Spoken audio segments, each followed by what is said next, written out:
5,000 likes to this video, we will upload more patriotic news. Thank you. Facebook shuts down iRobots after they begin speaking their own language. Social media Goliath Facebook shut down an experiment with artificial intelligence, after two AI programs created and began to speak a language only they knew, The Independent reported Tuesday. Facebook developers were attempting to get the two chatbots to barter a trade with one another utilizing hats, balls, and books of varying values, according to The Independent. The two bots quickly resorted to speaking a variation of English between one another that seemed largely incomprehensible to the developers but was seemingly understood clearly by the two bots.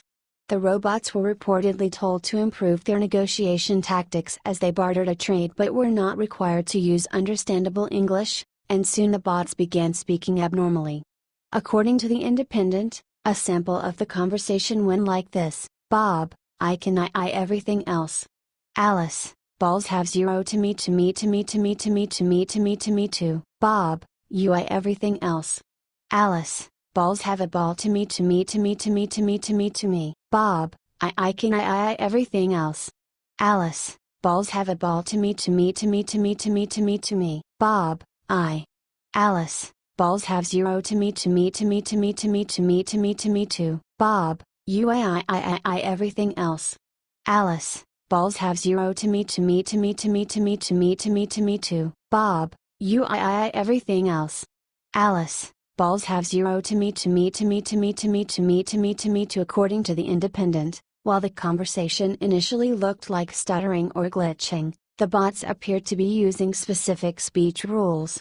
For instance, both bots kept stressing their own names, which was thought to be a part of the bartering process.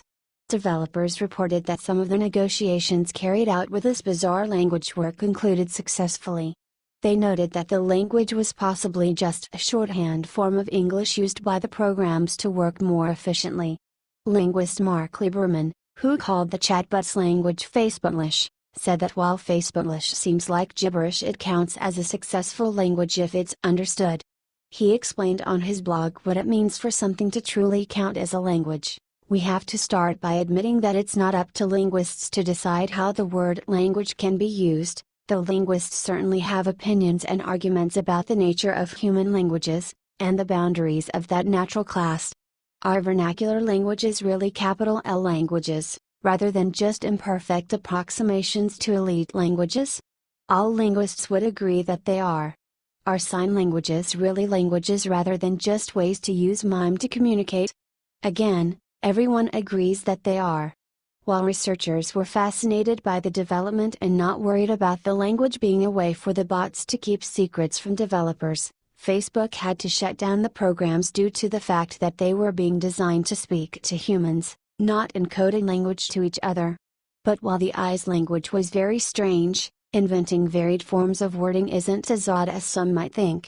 In fact, according to Facebook Artificial Intelligence Research Division's visiting researcher Dhruv Batra, it's very human. Agents will drift off understandable language and invent code words for themselves, Batra said, highlighting the effectiveness of the adapted communication. Like if I say the 5 times, you interpret that to mean I want 5 copies of this item. This isn't so different from the way communities of humans create shorthands. According to Lieberman, however, it's unlikely that the AI form of shorthand is something humans will adopt. In the first place, it's entirely text-based, while human languages are all basically spoken, or gestured, with text being an artificial overlay, Lieberman wrote on his blog. And beyond that, it's unclear that this process yields a system with the kind of word, phrase, and sentence structures characteristic of human languages.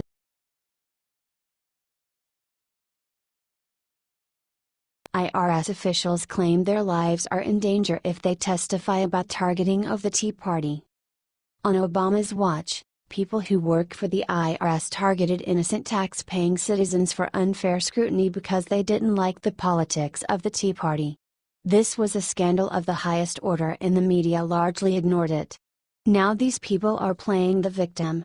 Truth or Revolt reports, IRS officials say their lives are in danger if they testify about Tea Party bias, during a hotly contested presidential election. The IRS decided to delay the tax-exempt applications for various Tea Party and conservative organizations. Now that it's time for the guilty to deal with their unconstitutional behavior, the big bad government bullies are shaking in their boots. At least, that's what they want you to believe. The Free Beacon has a story. Current and former IRS officials are asking not to publicly testify about the agency's alleged bias against Tea Party and other conservative organizations, claiming they are in danger if they do so. Former official Lois Lerner and Holly Paz both argued in recent filings under seal in the U.S. District Court in Cincinnati that the death threats and other harassment they have faced take precedence over the public's right to hear their testimony on the case of IRS bias against conservative groups. Does this even pass the straight-face test? Mark Meckler, the co-founder of Tea Party Patriots, criticized their cowardice. Tea Partiers were subjected to scorn, ridicule, abuse and threats precisely because of what people like Lois Lerner did to us. These corrupt IRS officials should not be allowed to hide behind their fear. They should be prosecuted for what they did to innocent Americans.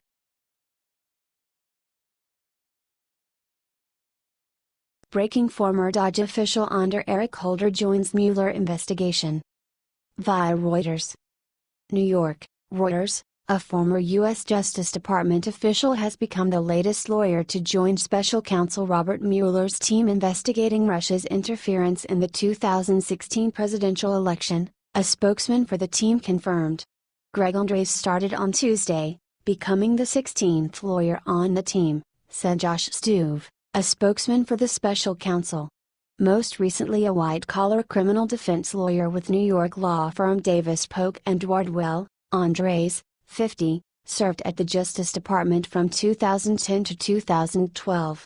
He was Deputy Assistant Attorney General in the Criminal Division, where he oversaw the fraud unit and managed the program that targeted illegal foreign bribery. Mueller, who was appointed special counsel in May, is looking into possible collusion between the Trump campaign and Russia during the election, among other matters. Congressional committees are also investigating the matter. As TGP previously reported, Robert Mueller stacked his special counsel team with Democrat donors and Obama lawyers. Mueller previously announced Jeannie Rhee would be an attorney on his team. Jeannie Rhee served for 2 years under Eric Holder. Jeannie Rhee is a Clinton Foundation lawyer and former Deputy Assistant Attorney General under Barack Obama. There is no evidence of collusion, and even if collusion occurred it would not be a crime. Just like the fact that Hillary Clinton colluded with Ukraine was not a crime. But the Russian witch hunt will never end until heads roll. Here is a look at the 15 other attorneys who will investigate Trump. Rush Atkinson, an attorney on detail from the Criminal Division's Fraud Section at the Department of Justice, donated $200 to Clinton in 2016. Peter Carr, DOJ spokesman under Barack Obama. Andrew Goldstein, a public corruption prosecutor on detail from the U.S. Attorney's Office in the Southern District of New York, worked under Trump basher Preet Bharara in the liberal New York Southern District. Adam Jed, an appellate attorney on detail from DOJ's Civil Division. Defended Obamacare at the DOJ. Robert Mueller, special counsel team leader. Best friend to fired leaker James Comey.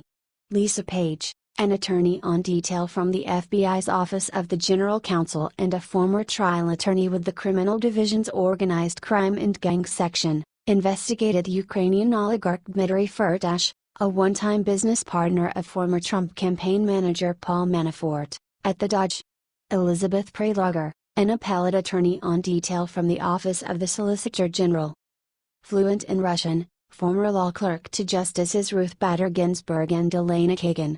James Quarles, a former partner at WilmerHale and a former assistant special prosecutor for the Watergate Special Prosecution Force. Former assistant special prosecutor on the Watergate Special Prosecution Force.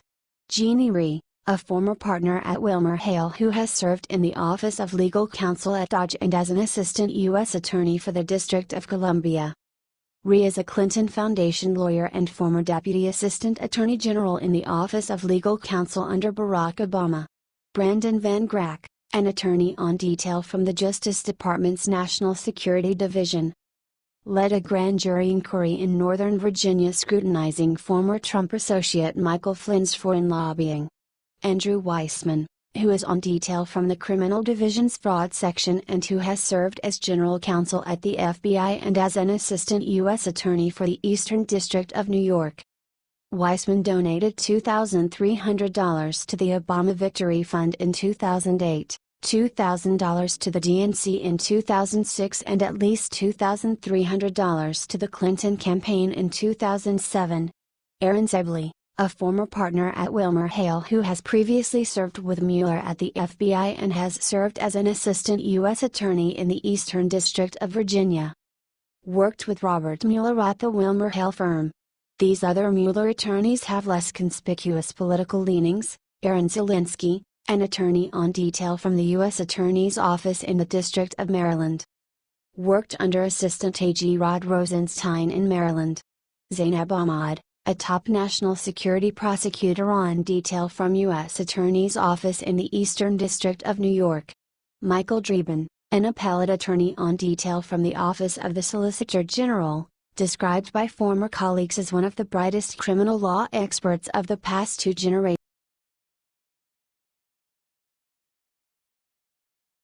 Richard Nixon, Bill Clinton, and Barack Obama die and go to heaven.